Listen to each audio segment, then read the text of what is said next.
তুমি মনে মনে দেখা মোৰ কথাটো শুনা মোৰ কথাটো শুনা তুমি মোৰ কথাটো শুনা মোৰ কথাটো শুনা মোৰ কথাটো মই কৈ আছো যে এসআইটি সীমাবদ্ধতা আছে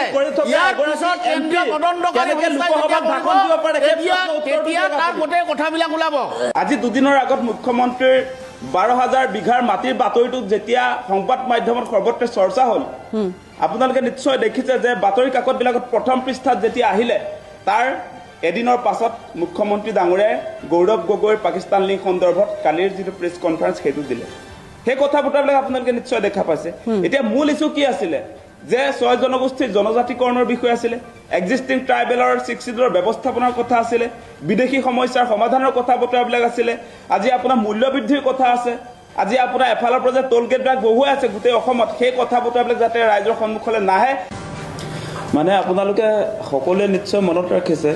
যে মুখ্যমন্ত্ৰী ডাঙৰীয়াই আজি এবছৰ ধৰি সংবাদ মাধ্যমৰ সন্মুখত গৌৰৱ গগৈ ডাঙৰীয়াৰ পাকিস্তান লিংক সন্দৰ্ভত গুজৰি গুমৰি আছিলে আৰু তেওঁ আপোনালোকৰ সন্মুখত সদায় কৈ থকা আমি শুনিছিলোঁ যে যিদিনে আচলতে গৌৰৱ গগৈৰ পাকিস্তানৰ লগত যিটো সংযোগ যিটো লিংক আছে সেই সম্পৰ্কত যিদিনে আচলতে মুখ্যমন্ত্ৰী ডাঙৰীয়াই আচলতে সংবাদমেল সম্বোধন কৰিব সেইদিনাই সমগ্ৰ দেশত আচলতে ভূমিকম্প হ'ব বুলি কৈছিলে, যে অসমৰ ৰাজনীতি তুলপাৰ লাগি যাব বুলি কৈছিলে। তাৰপাছত যোৱাকালি আমি সকলোৱে মুখ্যমন্ত্ৰীৰ 2.5 ঘণ্টা জোৰা সংবাদমেল আমি চালোঁ আৰু সেই দীঘলীয়া সংবাদমেল প্ৰথমবাৰৰ কাৰণে মুখ্যমন্ত্ৰীয়ে চাগে তেওঁৰ জীৱন্ত কালত দিছে আৰু সেই সংবাদমেলখন আমি শুনি দেখিলোঁ সঁচা সঁচিকে তেওঁ দীঘলীয়া কৰিছে যদিও তাত একো মাল নাই।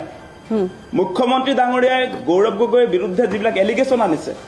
সেই এলিগেশ্যনবিলাক আমি চাইছোঁ কেৱল তেওঁ মনে সজা কিছুমান কথা বতৰা কৈছে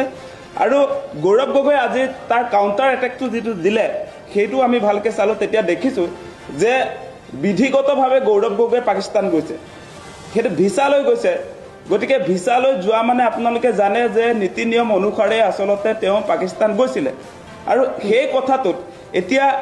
মুখ্যমন্ত্ৰী হিমন্ত বিশ্ব শৰ্মাই যি ধৰণে আচলতে পলিটিকেল এংগলৰ পৰা টানি আনি যি ধৰণে ৰাজনীতি কৰিব খুজিছে সেই বিষয়বিলাক আজি অসমৰ ৰাইজে বুজি পাইছে। আজি আপোনালোকে নিশ্চয় জানে যে ডাবল ইঞ্জিনৰ চৰকাৰ চলি থকা অৱস্থাত যদিহে গৌৰৱ গগৈ ডাঙৰীয়া পাকিস্তানী এজেণ্ট তেওঁ পাকিস্তানৰ হৈ চোৰাংচোৱাগিৰি কৰিছে তেনেহ'লে এই ডাবল ইঞ্জিনৰ চৰকাৰে আজিৰ দিনটোলৈকে গৌৰৱ গগৈক কিয় গ্ৰেপ্তাৰ কৰা নাই? মানে এই যে আপোনাৰ পাকিস্তানী এজেণ্ট হোৱাৰ পাছত বৈৰী ৰাষ্ট্ৰ এখনৰ লগত গৌৰৱ গগৈয়ে যি ধৰণে আচলতে সঁচা সঁচিকে যদি চোৰাংচোৱাগিৰি কৰিছে তেনেহ'লে কি যুক্তিত তেনেহ'লে আকাশ এসআইটিয়ে যি তদন্ত প্ৰক্ৰিয়া চলালে যিখন প্ৰতিবেদন প্ৰস্তুত কৰিলে এসআইটিৰ কথা মই ক'বলৈ গৈ আছিলোঁ। মুখ্যমন্ত্ৰীয়ে এসআইটি যি গঠন কৰিলে বাইদেউ শুনক কথাটো, মুখ্যমন্ত্ৰীয়ে যি এসআইটি গঠন কৰিলে সেই এসআইটিয়ে এই দীঘলীয়া পৰিক্ৰমাটোত তেওঁলোকৰ তদন্ত যে চলিলে সেই তদন্তৰ এই গোটেই পেৰিয়ডটোত এদিনৰ কাৰণেও মূল অভিযুক্ত গৌৰৱ গগৈক সোধপোছ কৰা আমি নেদেখিলোঁ। গতিকে মূল অভিযুক্তক যেতিয়া আপোনাৰ এসআইটিয়ে কোনো ধৰণৰ সোধপোছ নকৰে তেনেহ'লে ডেফিনেটলি সেইটো কাল্পনিকে হ'ব লাগিব, কাৰণ গৌৰৱ গগৈ ক'ত ক'ত গৈছিলে তেওঁলোকে কল্পনাৰ ভিত্তিতে সেই তদন্তটো তাৰ আচলতে প্ৰতিবেদন প্ৰকাশ কৰিব লাগিব, কাৰণ মূল অভিযুক্তক আজিৰ দিনটোলৈকে আপোনাৰ কোনো ধৰণৰ সোধপোছ নকৰিলে। গতিকে এই গোটেই বিষয়টো আপোনাৰ আমি দেখিছোঁ যে ইয়াত আচলতে বৰ্তমান সময়ত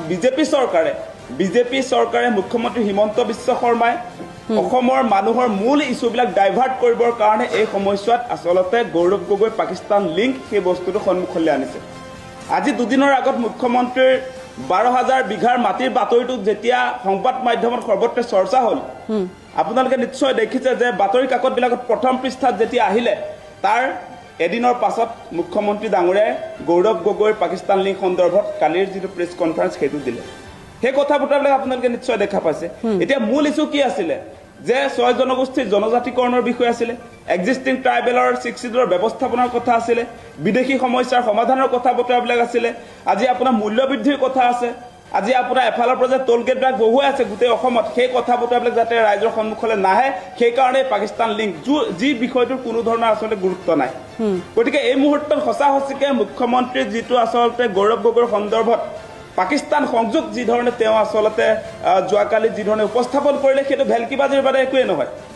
তেওঁ মুঠতে মনে সজা কেতবোৰ কথা কৈ অসমৰ ৰাজনীতিত তুলপাৰ লগাই আছে বেলেগ মানুহৰ সমস্যাবিলাক যাতে তল পৰি যায় সেইকাৰণে সেই ব্যৱস্থাপনা ঠিক আছে হ'ব আকাশ মই আকৌ আহিম আপোনাৰ ওচৰলৈ মই আকৌ আহিম বিজেপিৰ প্ৰতিনিধিগৰাকীয়ে যিবিলাক কথা উত্থাপন কৰিছে বিজেপিৰ প্ৰতিনিধিগৰাকীয়ে যিবিলাক কথা উত্থাপন কৰিছে কমল কুমাৰ মেধিৰ আমি বক্তব্য শুনিছো তেওঁ যিবিলাক কথা বতৰা তাত উত্থাপন কৰিছে সেইবিলাকত কি আছে বেছলেছ কথা কিছুমান তেওঁ উত্থাপন কৰি আছে মানে তেওঁ নিজে চৰকাৰ তেওঁৰ দল আজি চৰকাৰত আছে মুখ্যমন্ত্ৰী হিমন্ত বিশ্ব শৰ্মাৰ নিজে মুখ্যমন্ত্ৰী তেওঁ এগৰাকী শক্তিশালী মুখ্যমন্ত্ৰী তাৰ পাছতে কিয় গৌৰৱ গগৈক গ্ৰেপ্তাৰ কৰিবলৈ ভয় হৈছে আজিৰ দিনটোত আজি আপোনাৰ কেন্দ্ৰত বিজেপি চৰকাৰ অসমত বিজেপি চৰকাৰ তাৰ পাছত ৰাষ্ট্ৰীয় নিৰাপত্তাৰ এটা বিষয় যেহেতু গৌৰৱ গগৈ চোৰাংচোৱাগিৰি কৰিছে বুলি কৈছে পাকিস্তানৰ হৈ তেওঁ এজেণ্ট হৈ কাম কৰিছে বুলি কৈছে ঠিক আছে মই কমল মেধি গুৰুতৰ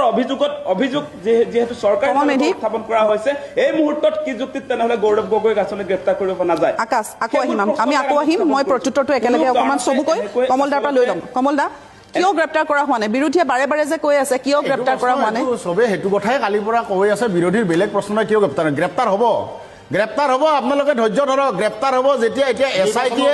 এছআইটিয়ে গ্ৰেপ্তাৰ কৰিব নোৱাৰে এছআইটিৰ এটা সীমাবদ্ধতা আছে ইয়াৰ পিছত কেন্দ্ৰীয় তদন্ত মোৰ কথাটো শুনিলা তুমি কৈ থাকোতে মই মনে মনে আছো শুনি থাকা তুমি কৈ থাকোতে শুনি আছো মনে থাকা আজি 2026 চনলৈকে এইবিলাক চিয়ৰ নহয় মই তোমাৰ কাৰবাৰবিলাক বুজি পাওঁ তুমি এনে চিয়ৰ বাখৰ কৰি অলপ পিছত ফেচবুকত দি দিবা যে বিজেপিৰ মুখপাত্ৰই মনে থাকিলে তোমাৰ এই কাৰবাৰ এই প্ৰপাগাণ্ডা মই জানো মনে থাকা তুমি মই কৈ আছো তুমি মনে থাকা মোৰ কথাটো শুনা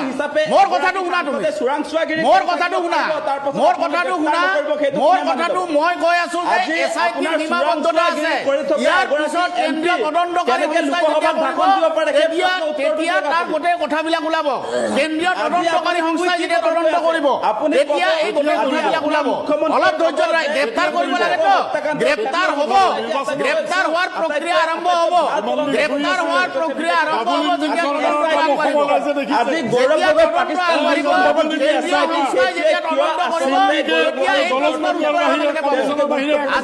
আজি প্ৰাথমিক পৰ্যায়ত আছে দুই ধৰণৰ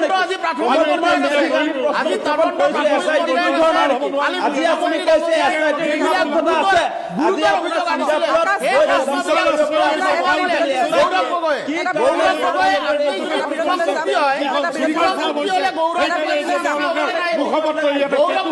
ঠিক আছে কমলদা আকাশ